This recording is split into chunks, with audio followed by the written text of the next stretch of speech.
Meus irmãos, bom dia. Privilégio dar continuidade nessa exposição de Provérbios. E hoje eu quero voltar no capítulo 9 e olhar de novo para esse capítulo. Não sei se vocês lembram, na última pregação eu enfatizei aplicações para os mais novos, que eu chamei de jovens. E aí, naturalmente, filhos, pequenos ou maiores, adolescentes, juniores, mas também pensando em pessoas que estão debaixo de liderança, pessoas que talvez se converteram há pouco tempo, novos na fé, precisam caminhar com o Senhor. Então eu foquei em quem está recebendo a instrução.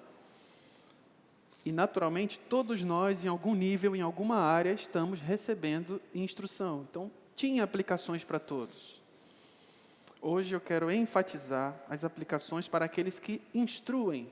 Então, eu estou pensando nos pais, eu estou pensando em professores de EBD, líderes, mas, naturalmente, pensando em que todos, em alguma medida, testemunhamos da nossa fé, encorajamos outros, aconselhamos, evangelizamos, nós transmitimos a verdade da palavra de Deus, a sabedoria de Deus.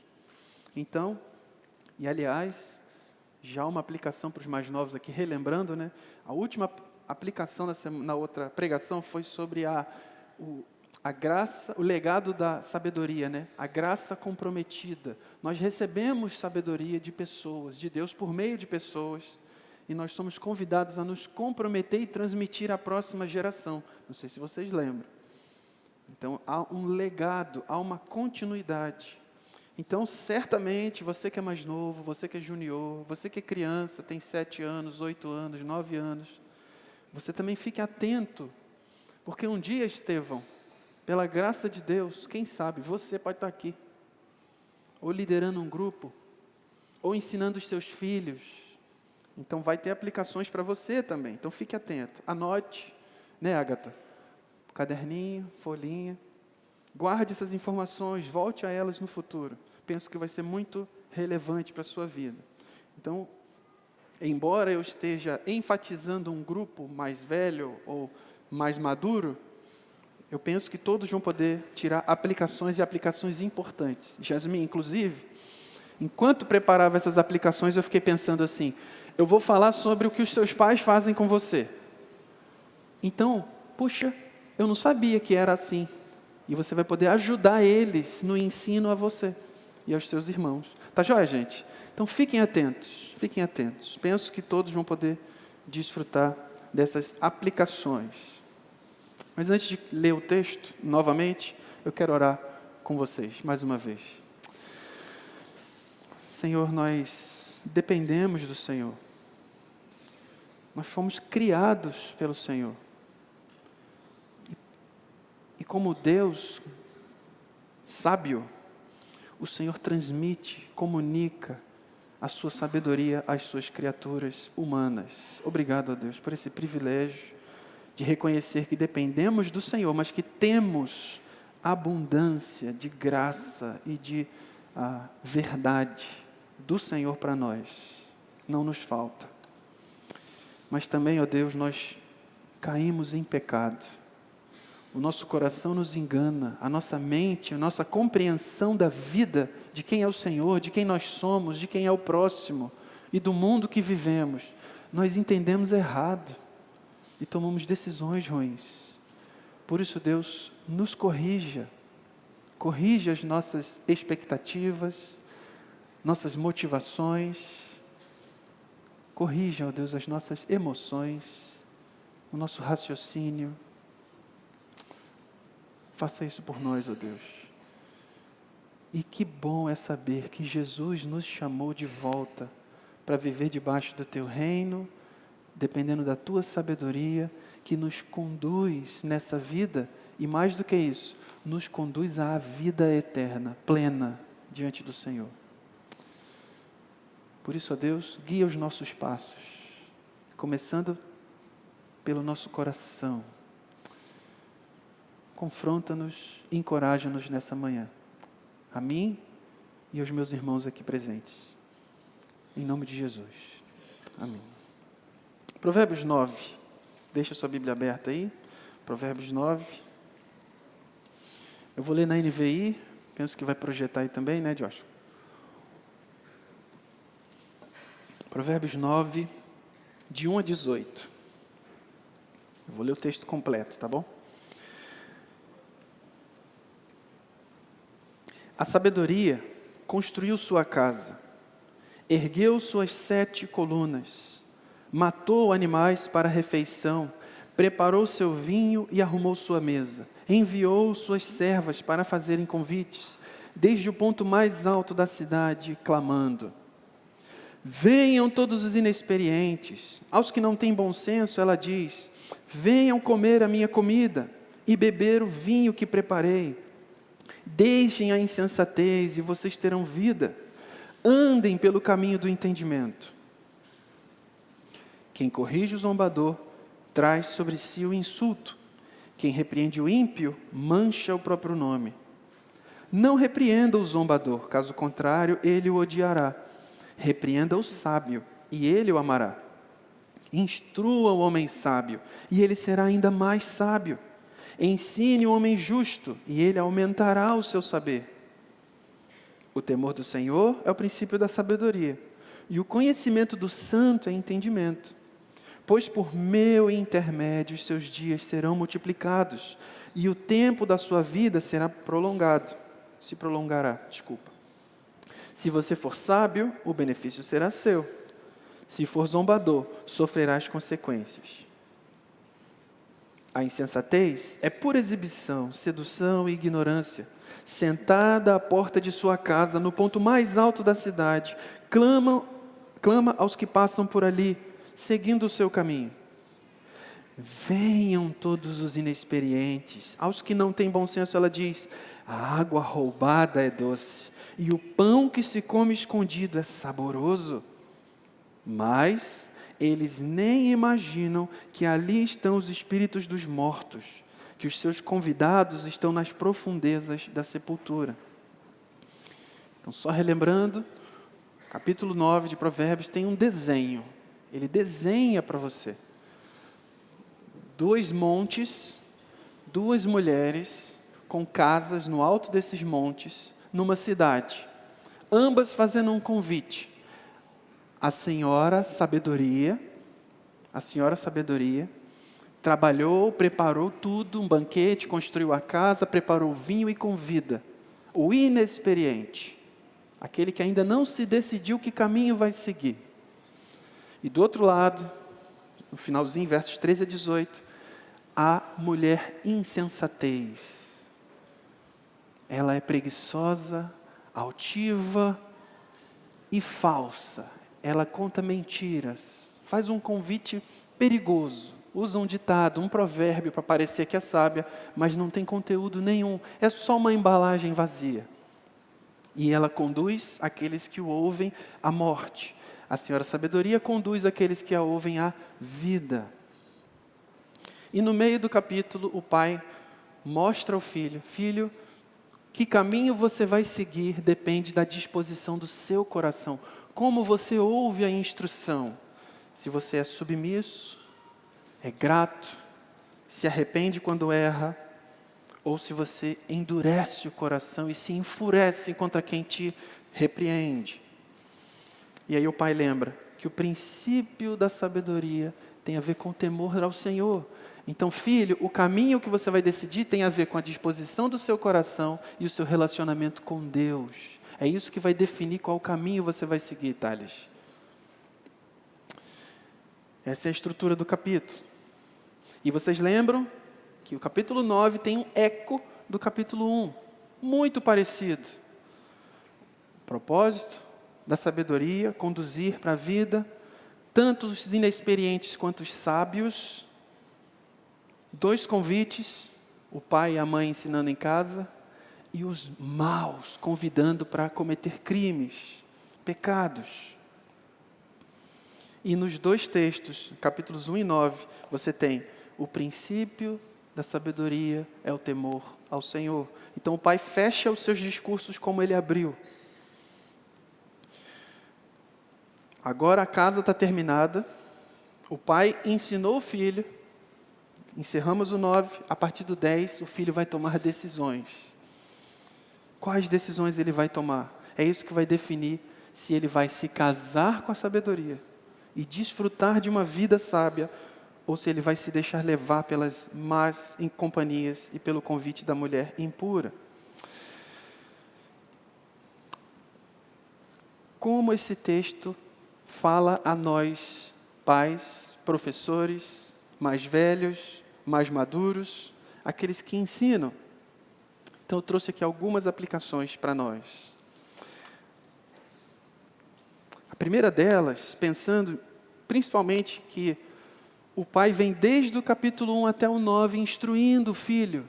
Meu filho, meu filho, meu filho, meu filho, meu filho. Você lembra?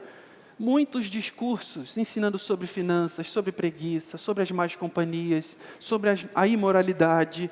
E alertando o filho, filho, cuidado com esses perigos. Filho, não só cuidado com os perigos, valorize a sabedoria. Ela é muito boa, filho, olha que maravilha. Ela traz riquezas e honra, saúde ao corpo. É proveitoso viver de forma sábia. Então o pai vem ensinando o filho desde o início. E isso me fez pensar, Ricardo, que a nossa tarefa requer perseverança. Né, pastor Fernando? Perseverança. Então, os filhos muito pequenos, a gente já começa a instruir. Não. É só isso que ele entende. 1 aninho? Não. Já estou ensinando. Colocar a mão na tomada é ruim para você. Não. Então, muito pequenininho. 2 aninhos, já se joga para trás, já faz pirraça. Aí adiciona outra palavra. Ira, não. E vai instruindo. E ensina o filho a comer, a pegar a colher. Ensina o filho a tratar o próximo. Como é que fala, filho? Muito obrigado. Desde pequenininho, a gente vai ensinando a amar a Deus e a amar o próximo como a si mesmo. E aí ele vai crescendo e a gente aponta para o coração dele. Agora ele já tem mais entendimento. Filho, você percebe, por que você fez isso? Se eu perguntar isso para uma criança de 1 ano, ela vai responder o quê? Nada. Por que você faz o que você faz? Mas um filho de 8 anos já consegue. O de 13, mais ainda. Puxa, eu fiz isso porque eu queria mais. Eu não estava satisfeito. Entendeu, filho? Como que o seu coração é ingrato, como que o seu coração é exigente, é egoísta. Ele já consegue entender. E aí a gente vai caminhando com o filho até a adolescência. E aí, às vezes, vira adulto. E o filho mora em casa ainda, e tudo bem. Continua a instrução. Mas isso requer perseverança. Não é uma tarefa fácil. A caminhada é longa. Não é um sprint de 100 metros. Criação de filhos, ensino de jovens e adolescentes, pastoreio da igreja, liderança de grupo. Não é um sprint de 100 metros. É uma maratona. Mas ela é recompensadora. Tem aí 1 Coríntios 15, 58. Tem provérbio, né? Ensina a criança no caminho que deve andar, e ainda que for mais velho, né? Não se desviará dele. A criança ainda vai lembrar do ensino, mas tem benefício para o pai. O meu foco aqui é no que ensina. Tem benefício para o professor, tem benefício para o líder de jovens. 1 Coríntios 15, 58. Podemos ler juntos? Portanto,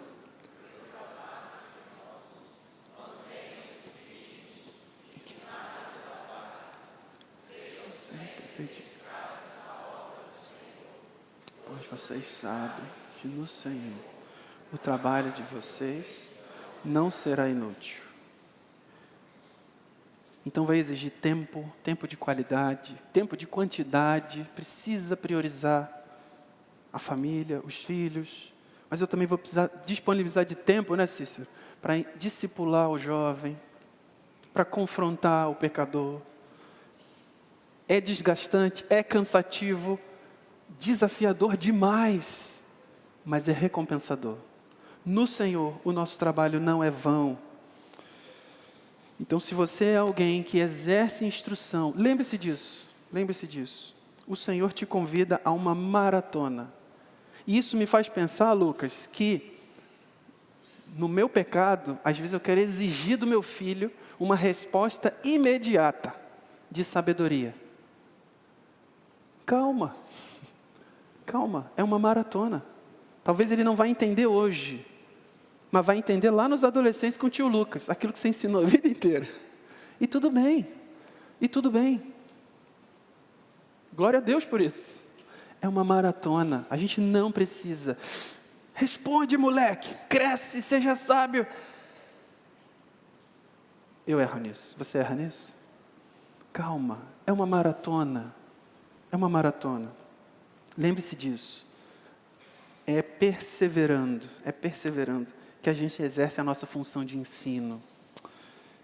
Ensinar requer tempo, investimento, paciência, muita paciência. Tá joia? Isso que eu aprendi com Provérbios, de 1 a 9. Quero aplicar aos pais. Então, pai, espere, ore. E filho, se você já entendeu, obedeça. Ah, não, já que é uma maratona, eu vou deixar para mudar lá na frente. Cuidado, você está criando maus hábitos. Aproveite, se você já entendeu, aproveite. Mas a aplicação aqui é pensando nos mais velhos. Persevere, é recompensador. Segunda aplicação, mire no coração e aponte para a fonte da sabedoria. Você percebe no capítulo 9 de Provérbios, aliás, lá no 4 já falou, guarda o teu coração, dele procede as fontes. Aqui no meio do capítulo, de 7 a 12, o autor vai falar da disposição do coração. Então, sabedoria não tem a ver só com a prática, só com as escolhas que ele fez, mas o porquê ele fez, o que dominava o coração, o que estava no seu coração, se tem ídolos, ou se ele estava fazendo para a glória de Deus. Então, papai, mamãe, professor, líder, mire no coração e aponte para a fonte de sabedoria. O pai, enquanto mostra para o filho, ou encerrando aqui o capítulo 9, a disposição do coração e o relacionamento com Deus, que é a fonte de sabedoria, coração e o relacionamento com Deus. Ele está dizendo, filho, não é só o que você faz, mas o que você faz revela o que está no seu coração. Estimule o jovem a escolher o caminho certo. Não ponha rótulos. O pai não chama o filho de tolo, nem de sábio. Você percebeu? Nessa série de pregações, o pai nunca falou, filho, seu tolo, ou filho, que bom que você é o sábio. Ele não faz isso, ele instrui. Filho, o caminho da sabedoria é assim, siga por aqui, vá por aqui, entre pela porta estreita. O pai estimula o filho a tomar boas decisões, a partir do seu coração, em relação com Deus, mas ele não põe o rótulo. O único rótulo que ele coloca no seu filho é filho. Filho. E aqui me confrontou, mais uma vez. Teve vez que eu botei rótulo falando, Kelly, para minha humilhação, mas várias vezes eu coloco o rótulo no meu coração. Ah, esse aqui? Ou, esse aqui? Pai, instrua. Aponte para a sabedoria. É claro que você deve se alegrar com as boas escolhas dos seus filhos. E sim, as más escolhas vão trazer tristeza.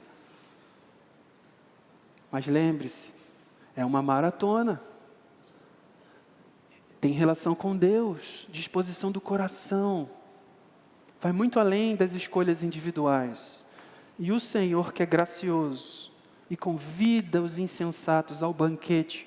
Veja os versículos 1 a 6. O Senhor, que é gracioso e convida ao banquete, pode muito bem transformar as escolhas dos seus filhos, transformando o coração, a disposição do coração dele. Estimule o jovem a escolher o caminho certo. Não ponha rótulos. Mire no coração e aponte para a fonte da sabedoria. temor do Senhor é o princípio da sabedoria. Tudo bem? Então, primeiro, persevere. E segundo, evite os rótulos. Aponte o caminho. Essa é a nossa função. Aponte o caminho. Quantas vezes? Muitas vezes. Muitas vezes. Terceira aplicação. Desde muito cedo, estimule-o a ouvir, obedecer a voz da sabedoria. Ouvir, no hebraico, é ouvir para obedecer. Então, estimule o seu filho a ouvir a sabedoria. Olha para os versos 1 a 6 de novo. Perceba como o pai fala da sabedoria e como o pai fala da mulher insensatez. Lembre-se, né? Mas vamos ler só de 1 a 6 de novo. Olha o que diz aí. A sabedoria construiu sua casa, ergueu suas 7 colunas, matou os animais, preparou o vinho, arrumou a mesa e enviou as servas, fazendo o convite. Ela trabalhou, Silmar. A sabedoria é ativa, ela trabalha, ela prepara, ela oferece. É graça. Filho, viver com sabedoria é um presente recebido. É muito bom. É muito bom. E aí eu vou ensinar o meu filho, depois ela convida, né? Venha comer, beber, deixe a insensatez e venha, ande e tenha vida. Como que eu vou ensinar o meu filho a amar a sabedoria? A se admirar com a sabedoria? 3 letras. É difícil de lembrar, presta atenção. I, B, C. Você vai lembrar? Você consegue lembrar? I, de novo. B, C. Eu estou brincando com vocês. Instrução. Fale sobre a sabedoria. Os benefícios da sabedoria. Leia a Bíblia com ele. Estude com ele sobre o rei que veio e reconquistou um povo e convida a fazer parte do seu reino. Isso é bom, é graça, é maravilhoso. Eu estou instruindo, filho. Mas também eu tenho que dar bom exemplo. Instrução, bom exemplo. É muito difícil amar algo quando a gente apresenta como algo amargo. Nossa, ficou estranho isso. É muito difícil amar algo quando eu apresento como algo amargo. Ficou um jogo de palavras esquisito. E aí eu vou confessar mais uma vez o meu pecado. Faça. Por quê? Porque tem que fazer. E acabou. Aí ele vai falar assim, entendi. Nossa, isso é muito bom para mim. É assim? Tem hora que eu vou precisar fazer isso. Mas no geral, qual que é o comum? É eu dizer assim, filho, olha como isso aqui é bom. O que Deus mandou a gente fazer é uma ordem, mas veja como isso aqui é benéfico para nós. Veja como isso aqui é uma demonstração de amor, porque isso preserva a sua vida. Isso traz honra diante das pessoas. Isso traz benefícios XYZ. Olha como isso daqui é bom para você, para a nossa família, para a igreja. Viu, filho?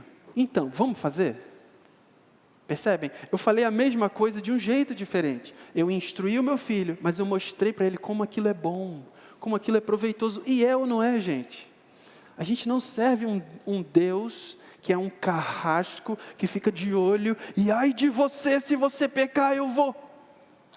Nada, eu vou te disciplinar amorosamente, para você voltar a desfrutar da minha graça. Apresente ao filho o privilégio, estimule a ele a valorizar a sabedoria. Mostre como é proveitoso. E aí o último é correção. Instrução, bom exemplo e correção. Vai ter hora que o filho vai escolher mal. Qual que é o problema? É a escolha ruim? Não, é o coração inclinado para o valor errado. Ele está ouvindo uma mentira que vai acabar com a vida dele e de outros possivelmente. Filho, eu preciso te mostrar algo, vem aqui. Se for criancinha pequena em casa, papai e mamãe, disciplina. Para você lembrar que tem consequências. Mas agora eu quero te mostrar também consequência e recompensa. Eu quero te mostrar as recompensas de viver de forma sábia. E aí eu pensei, primeiro você fala e mostra, e ele observa você. Instrução, bom exemplo e correção. Depois, ele fala e mostra, e você observa. Então, primeiro você instrui o filho, dá um bom exemplo e o corrige. Conforme ele cresce, ele vai praticando a sabedoria e você observa e direciona. Até que vai chegar uma hora, pela graça de Deus, ele vai fazer e ele vai ensinar outros. E aí você se tornou inútil, para a glória de Deus. Isso vale para os pais, isso vale para os professores, isso vale para os líderes. Paciência. Bom, tem muitas áreas aqui que eu anotei: devocional, igreja, vida em igreja, serviço, comunhão, vida em família, familiares, como lidar com os amigos. Papai ensina e mostra, instrução, bom exemplo, e corrige ele também. Em todas essas áreas, como lidar com os estranhos, como eu lido com os inimigos, como eu perdoo o pecado dos outros contra mim, como eu confronto alguém que está vivendo mal. Eu vou ensinando. Relacionamento com os outros, hierarquia, pensando em superiores. Como você lida com as autoridades, como você lida com outras pessoas iguais. E como você lidera. Fazendo, você já está dando um bom exemplo. Valores, honestidade, humildade, generosidade, excelência, responsabilidade, higiene. Precisa ensinar o filho. Higiene. Isso é sabedoria. É cuidar do corpo que Deus deu, cuidar do quarto que ele mora e vive. Precisa ensinar a usar os talheres, enfim, tem muita coisa. Habilidades, lógica, gramática, esportes, organização pessoal, artes, trabalho, economia. Tem muita coisa, muita coisa. Em tudo isso, instrução, bom exemplo e correção. Mostrando a ele a valorizar a graça de Deus em todas essas áreas. Tem muita oportunidade, gente. Por isso a maratona, né? Por isso a maratona. Mas a gente vai precisar ensinar a igreja, a ensinar os menores, a não correr na hora que os velhinhos estão saindo, para não tropeçar e não machucar alguém. Precisa ensinar com paciência, apontando para o coração. Como usar a tecnologia, celular, internet, mordomia, exposição, privacidade. Precisa ensinar. Precisa ensinar. Vamos caminhar mais um pouquinho? Então, desde muito cedo, estimule ele a valorizar a sabedoria nas áreas mais diversas da vida. Faça isso apontando para o coração e para a fonte da sabedoria, sem rótulo. Só aponta para o coração. Estimula ele. E a gente vai fazer isso com perseverança. Quarta aplicação. Conforme a vida passa, conforme a gente se relaciona com os nossos liderados, com os mais jovens, alerte-o quanto às vozes estranhas e seus perigos. Então o capítulo termina com a voz da mulher em insensatez, convidando o jovem, né? Penso que isso aqui, uma aplicação, né? Uma é, eu preciso alertar os jovens. Cuidado. Enquanto eu mostro para ele o privilégio de ser sábio, aponta o caminho, outros vão convidar ele para fazer o contrário. Então, cuidado, filho. Há muitas vozes do lado de fora, embalagens bonitas, mas que conduzem à morte. Então, alguns vão convidar ele para ter poder. Bom é ter liberdade. Os seus pais, igreja, não, isso aí é tudo opressor. Você tem que se ver livre. Cuidado. É uma liberdade falsa, que escraviza. A verdadeira liberdade está no Senhor. A verdade que liberta é Jesus. Filho, filha, jovem, adolescente, junior, você vai ouvir lá fora, qual é o problema? Isso não faz mal a ninguém. Por que não? Quando a Bíblia nos chama a fazer outra reflexão. Como isso glorifica a Deus? Como isso beneficia o próximo? Então, muitas vezes, né, a gente ouve, eu e Cícero comentamos isso, né, uma vez já, pelo menos uma. É muito comum. Mas qual que é o problema de fazer isso? Ouvindo isso dos mais novos. Né? Qual que é o problema? Querido, não é só, a nossa vida cristã não é só não fazer coisas. Nós somos chamados a viver de uma certa forma, testemunhando a nossa fé, para a glória de Deus, debaixo da sua graça.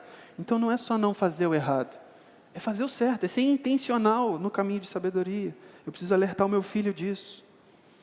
Há vozes hoje em dia que propõem a não reflexão. Faça primeiro, pense depois.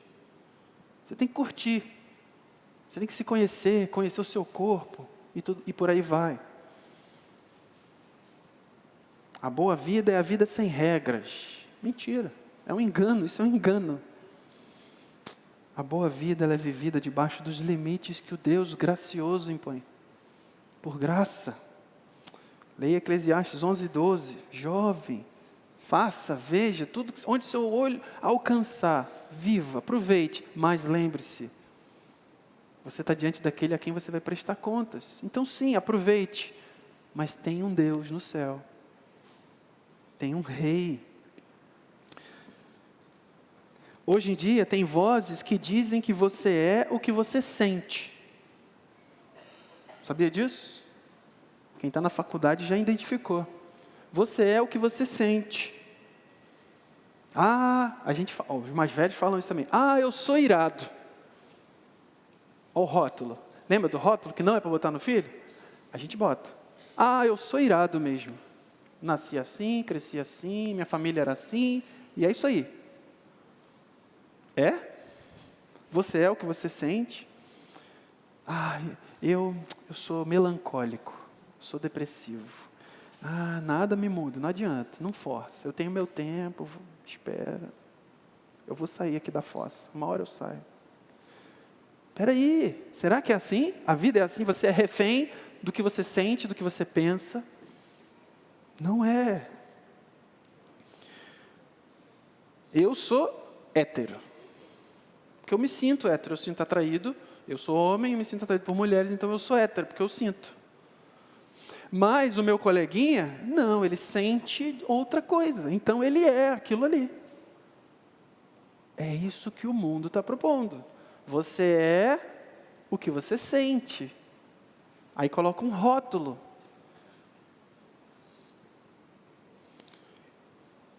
Sabe qual é o pior? É que essas vozes externas falam e encontram eco numa voz interna.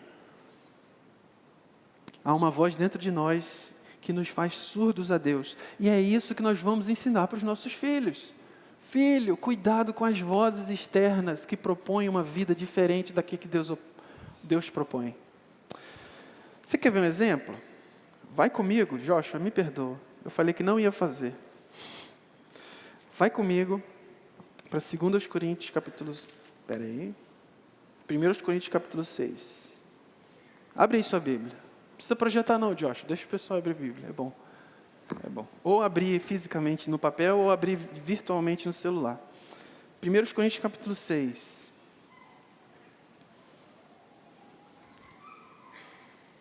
Primeiros Coríntios capítulo 6, lá no Novo Testamento.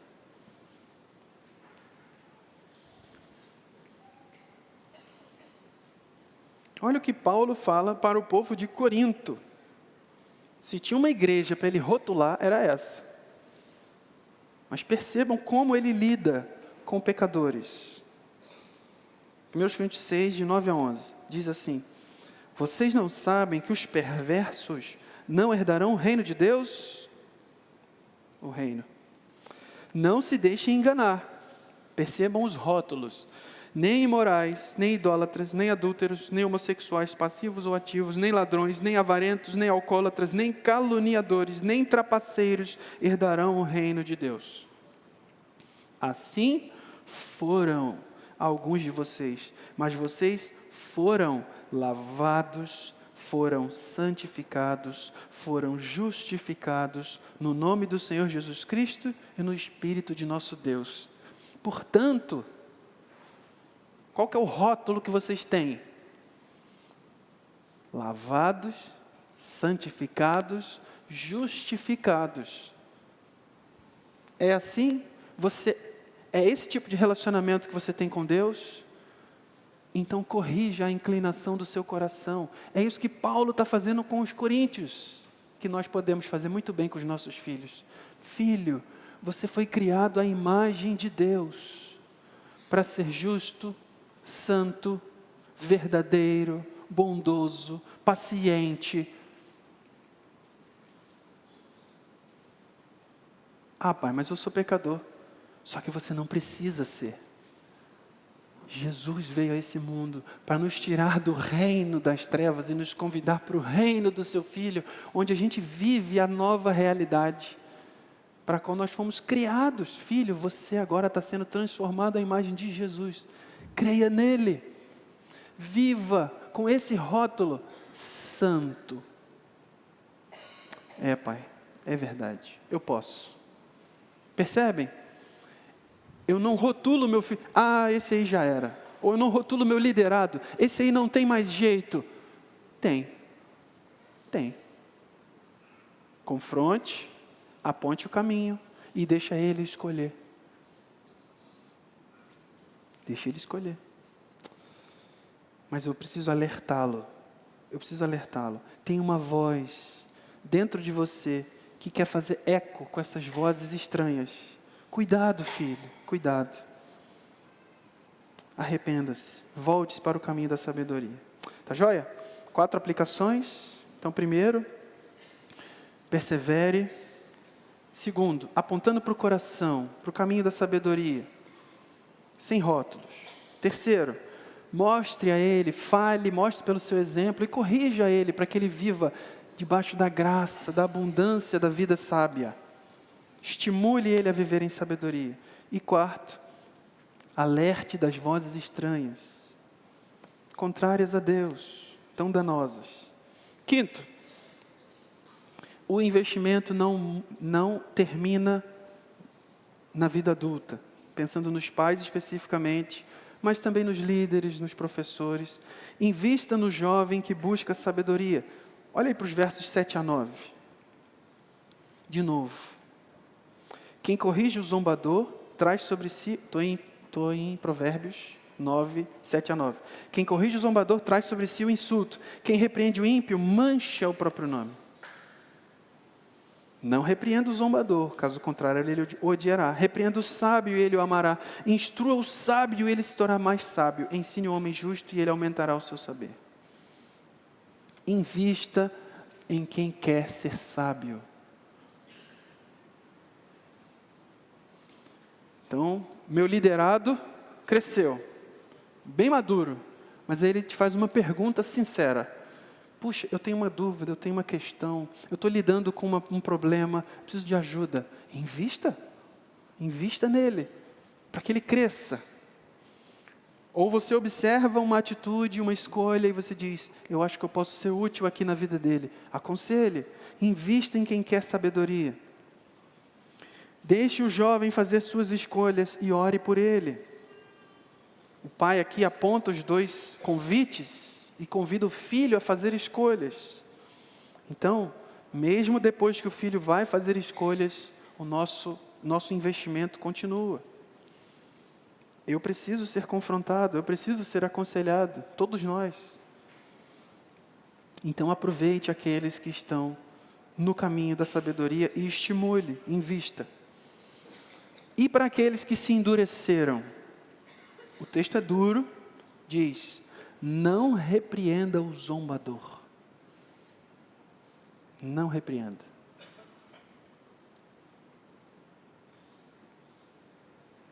Então, pensando em aplicações para os líderes, para os pais, para quem ensina, para quem confronta, chega uma hora que a pessoa se posiciona e diz, eu não quero.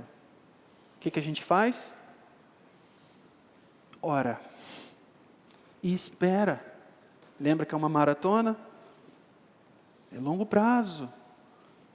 Em momento oportuno, mostre-lhe o caminho de volta. Olha para os versos 10 a 12. Então, no momento oportuno, eu posso falar isso para o zombador, né? Para alguém que antes parecia que rejeitava a sabedoria. O temor do Senhor é o princípio da sabedoria. O conhecimento do santo é entendimento. Sabe qual é o seu problema? Por que você está vivendo mal assim? Porque você está ignorando Deus e a sua vontade. Então, em momento oportuno, eu posso apontar o caminho de volta. Eu posso alertar ele. Se você for sábio, o benefício será seu. Verso 12. Se for zombador, sofrerá as consequências. Não tem meio termo. Não tem meio termo. Se você quiser continuar vivendo assim como você está vivendo, você vai mal. E de mal a pior. Volte-se para a sabedoria. Desfrute, desfrute. É graça. A gente não merece. Eu não mereço. Eu não mereço. Não é sobre merecimento. É sobre receber e desfrutar aquilo que nos foi dado. E por fim, eu quero encorajar vocês, pais, líderes, professores. Você é um instrumento. Olha para o verso 3 de novo. A sabedoria prepara tudo. Constrói a casa, mata os animais, prepara o vinho, arruma a mesa e envia suas servas para fazerem convites. Deus nos convida a ser instrumentos da sabedoria na vida de outros. Nem mais, nem menos. Leandro, isso aqui é importante. Ensinar, transmitir a sabedoria de Deus é um privilégio, é um presente que nós recebemos. Nós somos instrumentos do Deus Altíssimo. Nós somos instrumentos da sabedoria. Isso é um baita privilégio. Mas nós somos só instrumentos. Não somos a fonte, Francisca. Eu não sou a fonte. Portanto, o sucesso é por meio de você. Mas também apesar de você. E o fracasso? Puxa, ensinei, investi na vida do rapaz lá, discipulei ele e ele se perdeu. Eu posso bater no peito e dizer assim, fiz tudo certo. Claro que não. Falhei, tenho minhas limitações pessoais. Então o sucesso vem por meio de mim, do meu investimento, mas também vem apesar dos meus erros, das minhas limitações. E o fracasso? A mesma coisa. O resultado, então, não pode ser o foco.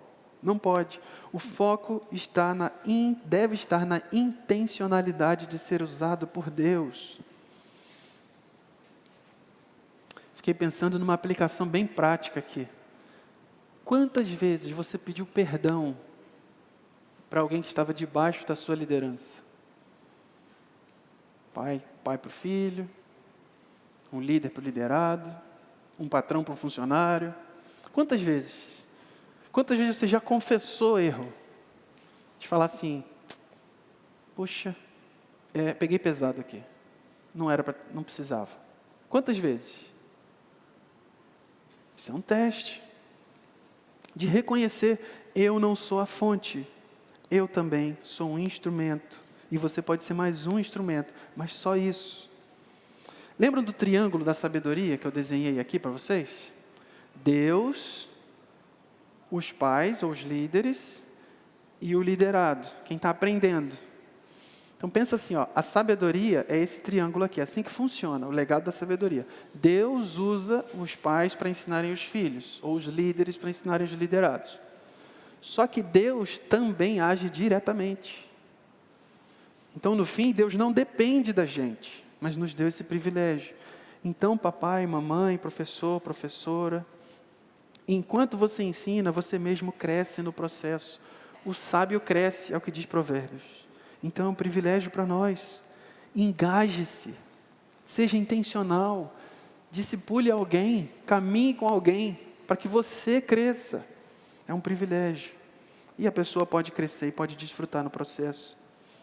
E por fim, pensando em que Deus usa a gente, usa pessoas na vida de outros, mas também age diretamente, ore por você, ore pelos seus liderados, ore com eles, peça que eles orem com você, por você e por Ele mesmo.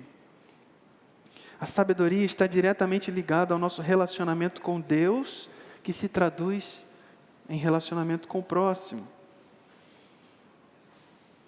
Nós somos só instrumentos, queridos, só instrumentos, mas que privilégio. Eu gosto de pensar, seu João, que a gente tem o privilégio de assistir de camarote Deus agindo na vida dos nossos. Quando eu sou intencional em ensinar pessoas e eu vejo as pessoas crescendo, aí eu reconheço, não foi eu, foi Deus. Foi Deus. Mas eu pude assistir, de camarote, aqui ó. Eu vi como foi, eu vi quando foi, eu tive esse privilégio.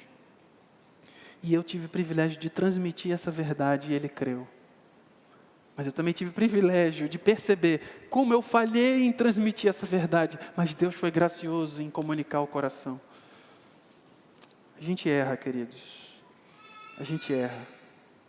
Mas o Deus de toda graça, abundante, escolheu usar pecadores na vida de outros. Deus decidiu assim. Louvado seja o nome do Senhor.